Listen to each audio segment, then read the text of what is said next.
Assalamualaikum warahmatullahi wabarakatuh. Perkenalkan, nama saya Albertus Ridho Aryadi dengan NPM 2241161 dari kelas Manajemen 22A. Di video ini saya akan membahas tentang rumus dan perhitungan rasio keuangan. Pengertian dari rumus keuangan.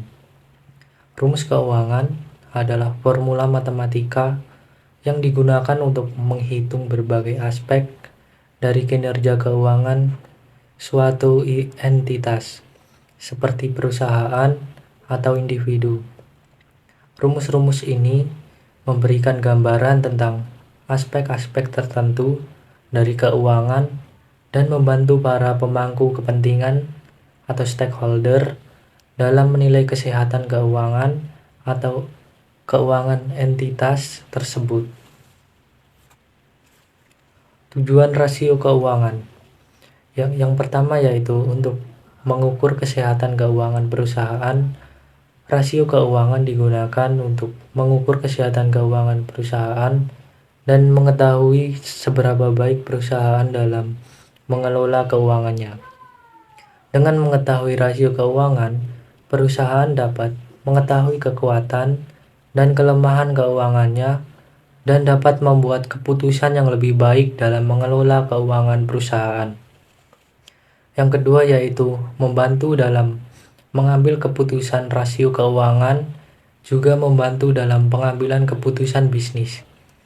Dengan mengetahui rasio keuangan, perusahaan dapat mengetahui apakah mereka dapat membayar hutang, mengembangkan bisnis, atau memberikan dividen kepada pemegang saham. Fungsi dari rasio keuangan. Rasio keuangan memiliki beberapa fungsi, di antaranya 1. Membantu dalam mengevaluasi kinerja keuangan perusahaan.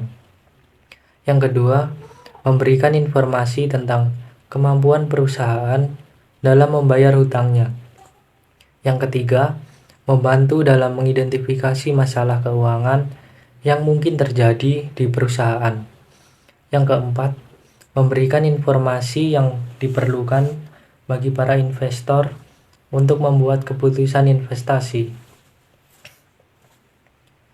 Kegunaan rasio keuangan. Rasio keuangan adalah alat yang berguna untuk mengevaluasi kinerja keuangan suatu perusahaan.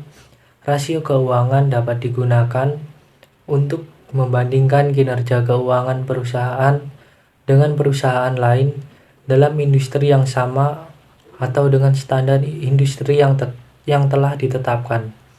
Selain itu, rasio keuangan juga dapat digunakan untuk membantu manajemen dalam mengambil keputusan yang berhubungan dengan keuangan perusahaan, seperti pengambilan keputusan investasi, pembiayaan, dan pengelolaan kas. Rasio likuiditas. Rasio likuiditas adalah rasio yang digunakan untuk mengukur kemampuan perusahaan dalam memenuhi kewajiban jangka pendeknya. Dengan menggunakan aset lancar yang dimilikinya, rasio ini menunjukkan seberapa besar perusahaan mampu membayar kewajiban jangka pendeknya dengan menggunakan aset lancar yang dimilikinya. Yang selanjutnya, rasio likuiditas ada dua, yaitu rasio lancar dan rasio cepat. Rasio lancar atau current ratio adalah rasio yang mengukur kemampuan perusahaan dalam memenuhi kewajiban jangka pendeknya dengan aset lancar yang dimilikinya. Rasio ini dihitung dengan berbagai total aset lancar dengan total kewajiban jangka pendek. Rasio cepat atau quick ratio adalah rasio yang mengukur kemampuan perusahaan dalam memenuhi kewajiban jangka pendeknya dengan menggunakan aset lancar yang paling likuid atau kas, surat berharga, dan piutang. Rasio ini dihitung dengan berbagai total aset lancar dikurangi persediaan dengan total kewajiban jangka pendek. Rasio likuiditas. Contoh perhitungan rasio likuiditas. Current ratio sama dengan current asset per current liabilitas. Misalnya, jika sebuah perusahaan memiliki $100.000 dalam aset lancar dan $50.000 dalam liabilitas lancar, maka rasio lancar mereka adalah 2:1. Rasio solvabilitas. Rasio solvabilitas mengukur kemampuan perusahaan untuk memenuhi kewajiban finansial jangka panjangnya. Rasio ini mencerminkan seberapa besar aset perusahaan yang bisa dijual untuk membayar hutang jangka panjangnya. Rasio solvabilitas. Contoh rasio solvabilitas. Debt to equity ratio. Rasio ini mengukur berapa banyak hutang jangka panjang yang dimiliki perusahaan dibandingkan dengan ekuitasnya. Interest coverage ratio. Rasio ini mengukur kemampuan perusahaan untuk membayar bunga hutang jangka panjangnya. Debt service coverage ratio. Rasio ini mengukur kemampuan perusahaan untuk membayar hutang jangka panjangnya dari laba yang dihasilkan. Contoh perhitungan rasio solvabilitas adalah debt to equity ratio. Jika perusahaan memiliki total hutang jangka panjang sebesar 100 juta dan ekuitas sebesar 200 juta, maka debt to equity ratio perusahaan adalah 0,5. 100 juta per 200 juta. Rasio profitabilitas. Rasio profitabilitas digunakan untuk mengukur kemampuan perusahaan dalam menghasilkan laba dari penjualan atau investasi yang dilakukan. Contoh rasio profitabilitas. Beberapa contoh rasio profitabilitas yang sering digunakan antara lain return on equity. Rasio ini digunakan untuk mengukur tingkat pengembalian modal sendiri yang diinvestasikan oleh pemilik perusahaan. Semakin tinggi ROE, semakin efisien perusahaan dalam menghasilkan laba dari modal sendiri. Return on asset atau ROA. Rasio ini digunakan untuk mengukur kemampuan perusahaan dalam menghasilkan laba dari seluruh aset yang dimilikinya. Semakin tinggi ROA, semakin efisien perusahaan dalam menghasilkan laba dari aset yang dimilikinya. Gross profit margin. Rasio ini digunakan untuk mengukur efisiensi perusahaan dalam menghasilkan laba dari penjualan.